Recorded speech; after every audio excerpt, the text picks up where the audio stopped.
Now that we've reviewed some basic financial knowledge, we need to review some basic planning assumptions. Since we cannot predict the future, you need to make reasonable assumptions in your plan. A common saying is, control what you can control. There are two types of assumptions in planning, controllable and uncontrollable. Controllable does not mean you have ultimate control, but you have the ability to make decisions that affect the outcome. For example, you can't control a major emergency coming in your expenses, but you can control how much you spend each month based on your decisions. Let's start with the main uncontrollable assumption. The first is inflation. Inflation is the erosion of purchasing power. If you imagine we placed a cup of coffee on a table, and we came back a year later, would the same amount of coffee be there? No, because it would evaporate. That's a good way to think about inflation. Another example is Benny Binion, which was famous for his Binion's Casino in Las Vegas. He had a display of $1 million cash underneath glass in the entrance of the casino. People would come just to see what $1 million looked like. That money sitting under the glass was worth less each day. Now, it was still $1 million, but the amount of items it could purchase was reduced daily by inflation. Now, he was making money on display because people would come to the casino and spend, but the point is that that money in that case was subject to inflation. Most people understand inflation because we all deal with it. We remember when a movie ticket costs less or bread costs less. Historically, over the past 30 years, inflation has stayed below 3%. However, there are also two things that act like inflation that erode your purchasing power, but are not inflation that you should take into account. The first one is planned obsolescence. That's a fancy way of saying that things you own will become obsolete, or they at least need replaced. You most likely will not have a car for 30 years. When you need a new car, it will cost you money and reduce your purchasing power of your budget. Other examples include a roof on a house or washing machine. The second one is technology. If you made a financial plan 30 years ago, you may not have added an internet bill. You may not have added a cell phone bill, or even the purchase of a cell phone. However, with technological advances, this becomes like a necessity to most people, or at least they spend their money on it, which erodes their purchasing power. It's not just the technology itself, it's the costs that come with it. Let's look at an example with music. At one point, you may have owned a vinyl record. And then with that same music, you then bought an 8-track. And then you bought a cassette tape with the same music, and then a CD, and then MP3s. And now you're paying for a monthly subscription service for the same music. And it wasn't just the cost of the music. You had to buy the record player, buy the 8-track player, buy the cassette player, buy the CD player, and buy the MP3 player. The cost of buying the music associated with the platform is just part of it. The device was also part of the erosion. Technology acts like inflation in terms of eroding your purchasing power. Another point with inflation to take into consideration is not all items have the same inflation. For example, overall inflation is averaged below 3%. However, the inflation on education has gone up by over 7% going back to the 1950s. So when you're making assumptions for inflation, it's important to look at your goals and your expenses and make reasonable assumptions based upon the past history and future expectations. Generally speaking, we use 3.5% for our basic inflation assumptions. The best thing you can do with your assumption with inflation is to err on the higher side, which will give your plan a higher probability of being successful. Lastly, you have to make assumptions for inflation not only for expenses and goals, but also for income sources. Over the past 25 years, wages have averaged an increase a little over 5%. However, just like expenses, That is a general rate. And different types of employment will have different averages. It is better to err on the lower side of wage increases. Generally, we will use a 2.5% annual increase for our basic wage assumptions. The key with inflation is to use different inflation rates for different expenses, goals, and income sources, and set reasonable assumptions based upon the facts available. The next uncontrollable assumption is longevity. We do not know when we will die. We could be walking across the street tomorrow and a bus hits us and it's over. We could also live to be the oldest person in modern recorded history. However, we do know average life expectancies. Currently right now, life expectancy is a little below 80.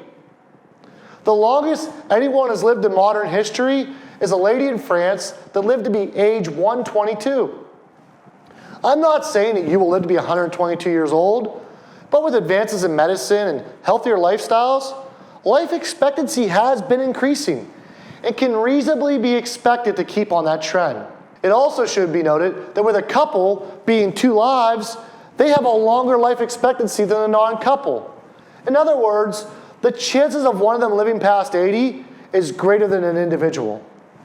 It is important to consider family health history, lifestyle choices, and other factors when deciding your assumption. But just like inflation, it is better to err on the side of living longer. Generally, we recommend using 90 as a basic life expectancy assumption. The next uncontrollable assumption is taxes. Federal income taxes have varied widely since inception in 1916. The highest tax rate was originally 15% and then skyrocketed to 94% in 1944. Currently today, the top rate is 35%, and the rates range between 0 and 35%. With federal income tax, it is important to understand that we have a marginal tax rate system, which means every taxpayer has a portion of their income taxed at different rates.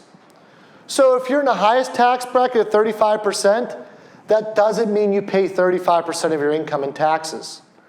You will have portions of your income taxed at each bracket. In addition, the tax rates are only applied to your taxable income, which is calculated after deductions and can be reduced by tax credits.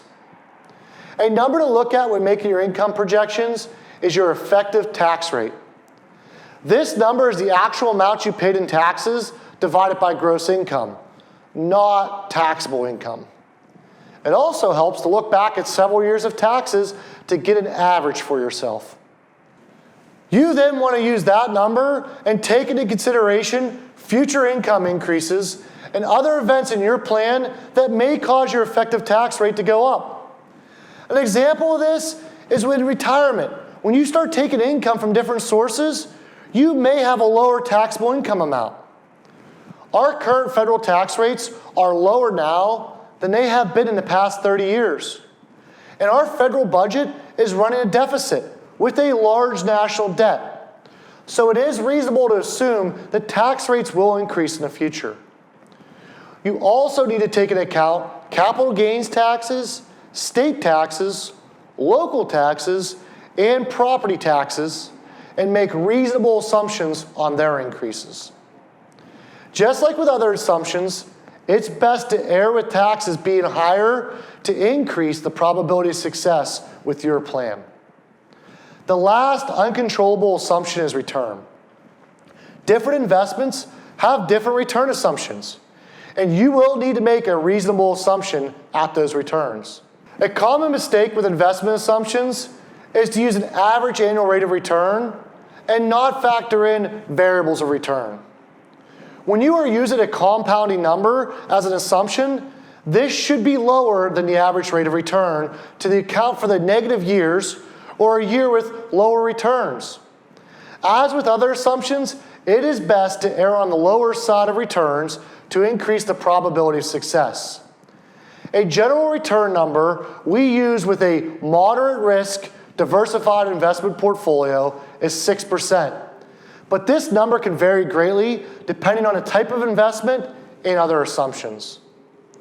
Now that we reviewed the 4 major uncontrollable assumptions, we need to look at the assumptions that are controllable. Now keep in mind, the term controllable does not mean every part of the assumption is controllable. Generally speaking, the 3 areas you can control are expenses, income, and your goals. With expenses, in addition to the inflation we discussed earlier, you will have to make assumptions about future expenses. This will include funding future goals such as buying a large item, renovations on a house, paying for education, or even a future trip. Don't forget to include additional costs associated with these goals. For example, if you want to buy a second home, this will not only require the assumption of the costs associated with purchasing that house, but also include additional expenses like property taxes, maintenance, interior decoration, and utilities. You will also have to make assumptions for future expenses due to lifestyle changes such as traveling more in retirement, additional recreational activities in retirement, increased costs with new hobbies, and childcare. Healthcare is another major expense category. Although the inflation associated with healthcare is uncontrollable and genetic makeup and accidents are out of your control, you can exert some control over your lifestyle choices, which affect your healthcare costs. You can also control insurance choices. And lastly, you can control choosing a job that helps offset the healthcare costs. Income is another controllable assumption. By creating multiple sources of income and changing the sources of income, you can exert some control over your income.